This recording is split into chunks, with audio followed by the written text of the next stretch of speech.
छोटी मोटी महुआ गछिया फरे न फुलाए, छोटी मोटी महुआ गछिया फरे न फुलाए, से नदिया मुड़ी रे सेहू गछिया सुखियो न जाए, से नदिया मुड़ी रे सेहू गछिया सुखियो न जाए, से नदिया मुड़ी रे सेहू गछिया सुखियो न जाए। छोटी मोटी महुआ गछिया फरे न फुलाए हे, छोटी मोटी महुआ गछिया फरे न फुलाए, से नदिया मोड़ी रे सेहू गछिया सुखियो न जाए, से नदिया मोड़ी रे सेहू गछिया सुखियो न जाए, से नदिया मोड़ी रे सेहू गछिया सुखियो न जाए।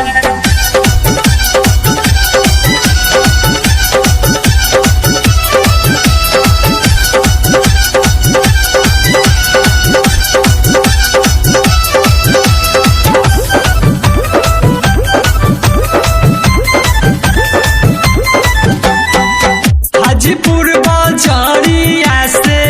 अइले सोनरवा भैया, ले अइले सोनामा के हार हे, जरुआ बाजारिया से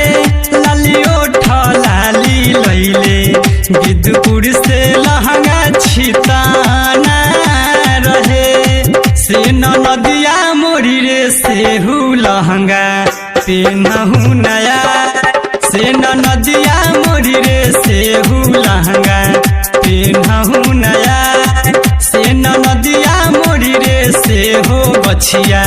सुखियो न जाए।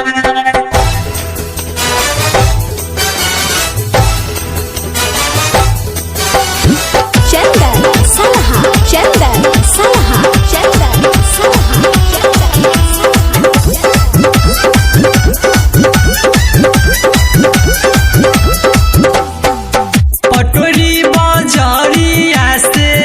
अइहे बजनिया भैया, न जाने जइहे कवने ओ रहे, मिर्जापुर नगरिया में अइले बजनिया भैया, डीजे चंदन देखी भैले खुश हे, से नदिया मोड़ी रे सेहो बजवा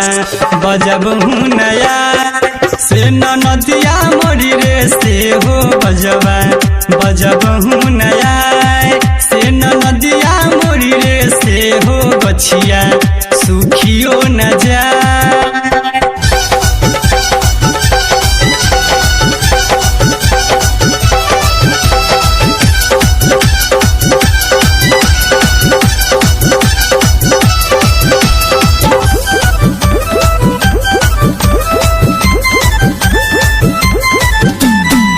लादापुर बाजारिया से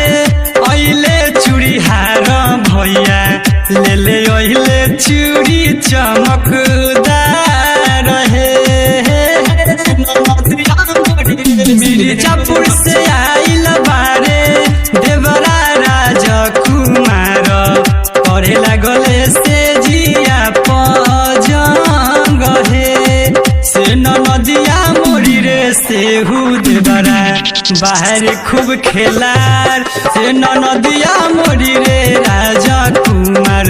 बाहर खूब खेलार, से नदिया मोड़ी रे सेहू गछिया सुखियो न जाए।